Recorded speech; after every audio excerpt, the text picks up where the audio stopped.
तो दोस्तों, कैसे हैं आप? उम्मीद करता हूँ आप सब अच्छे होंगे। आज जो कहानी मैं आपके साथ शेयर करने चाहता हूँ वो कहानी एक हॉस्पिटल की है।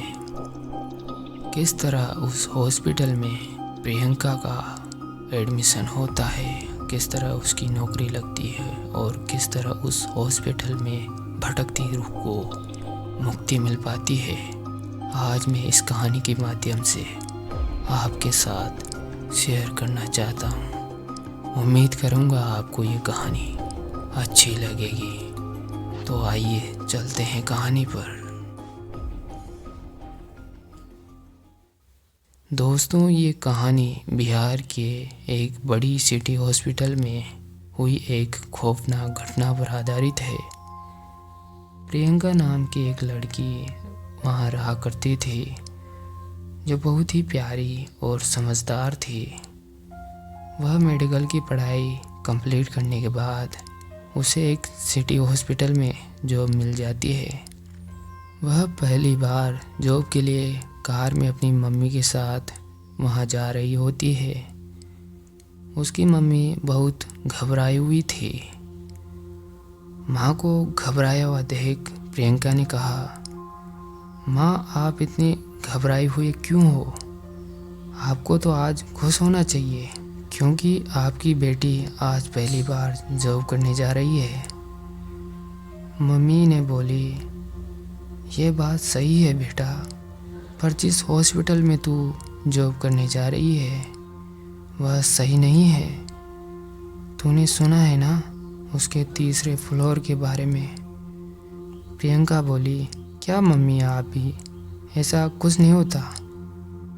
फिर प्रियंका अपनी माँ की बातों को नज़रअंदाज कर हॉस्पिटल चली जाती है। उसका पहला दिन बहुत अच्छे से कट रहा होता है। उसके साथ के लोग भी बहुत अच्छे थे। फिर प्रियंका ने अपने साथ के एक नर्स से तीसरे फ्लोर के बारे में पूछा। नर्स ने बताया, आज से 7 साल पहले यहाँ एक औरत का ऑपरेशन हुआ था और उस ऑपरेशन में उस औरत की मौत हो गई। उसके बाद उसकी आत्मा यानी कि उसकी रूह यहीं भटकने लगी। फिर तांत्रिक को बुलाकर उसकी आत्मा को तीसरे फ्लोर पर कैद कर लिया गया। लेकिन अगर जान प्यारी है तो उस फ्लोर की और देखना भी मत। इन दोनों की बातें हो रही थी कि बोर्ड बॉय आता है और कहता है, प्रियंका, तुम्हें शायद सर ने बुलाया है। प्रियंका बोली, तो चलिए। फिर प्रियंका शाहिद सर के पास चली जाती है।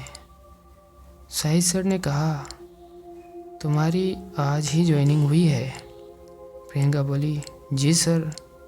शाहिद सर ने कहा, मैं तुम्हें एक दवाई की लिस्ट दे रहा हूँ, ऊपर जाकर स्टोर से ये दवाइयाँ लेकर आओ, पर हाँ, इंजेक्शन काफ़ी महंगे हैं तो ध्यान से। प्रियंका, जी सर, मैं अभी चली जाती हूँ और अभी लाती हूँ। जब प्रियंका ऊपर स्टोर से दवाइयाँ लेकर सीढ़ियों से आ रही होती है तो तीसरे फ्लोर पर आते ही उसके हाथ से दवाइयाँ गिर गई और कुछ इंजेक्शन लुढ़कते हुए फ्लोर के अंदर चले जाते हैं। प्रियंका सोचने लगी, उफ, ये क्या कर दिया मैंने, पहले ही दिन गड़बड़ कर दी। सर ने कहा था कि इंजेक्शन कीमती हैं, ध्यान रखना। अब सर को क्या बताऊंगी? अगर सर ने गुस्से में आकर जॉब से निकाल दिया तो? नहीं, मुझे जॉब से हाथ नहीं धोना। मुझे किसी भी हालत में इंजेक्शन तो लाने ही होंगे। यह सोचकर प्रियंका दरवाज़ा खोल देती है और अंदर जाकर इंजेक्शन इकट्ठा करने शुरू कर देती है। तभी कड़कड़ाती आवाज़ के साथ अचानक दरवाज़ा बंद हो जाता है। फिर पूरे फ्लोर पर पूरी तरह अंधेरा छा जाता है। फिर प्रियंका हड़बड़ाते हुए स्विच ऑन कर देती है। फिर एक छोटा सा बल्ब जलता है, वो भी झपकता हुआ, और तभी फ्लोर में किसी औरत की चीखने की आवाज़ ज़ोर ज़ोर से आने लगती है। प्रियंका बहुत ही ज़्यादा डरी जाती है। उनको कुछ समझ में नहीं आ रहा था कि उसके साथ क्या हो रहा है। फिर कुछ देर बाद फिर से चीखने की आवाज़ सुनाई देती है। इस बार प्रियंका डरी डरी बोली, कौन है? देखो देखो, मुझे जाने दो। मैं सिर्फ दवाई लेने आई थी। मैं अभी चली जाती हूँ।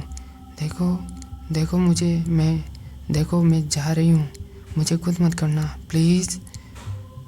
तभी प्रियंका जा रही होती है, तभी अचानक फ्लोर का लाइट ऑफ हो जाता है और घोर अंधेरा हो गया।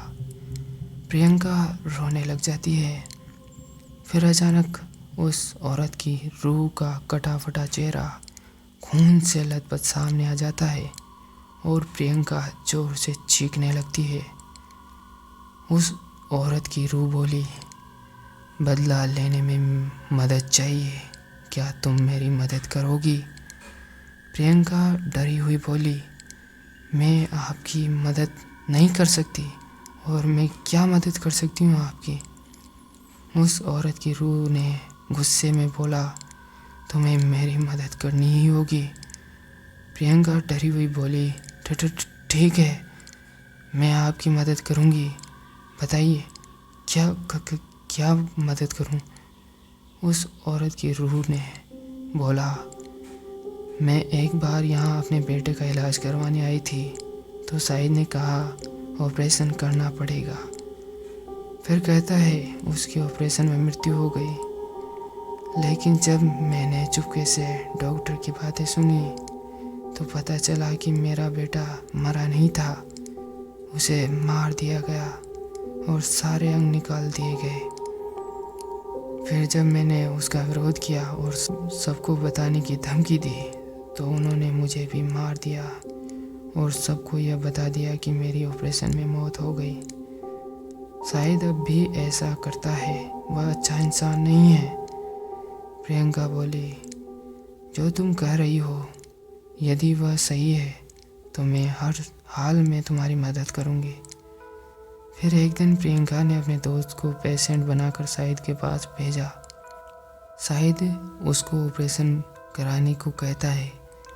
अगले दिन जब शाहिद ऑपरेशन शुरू करने ही वाला था कि तभी पुलिस ने आकर उसे रंगे हाथ पकड़ लिया और उसकी जो भी उसने गुनाह किए थे उसको उससे उगलवा लिया।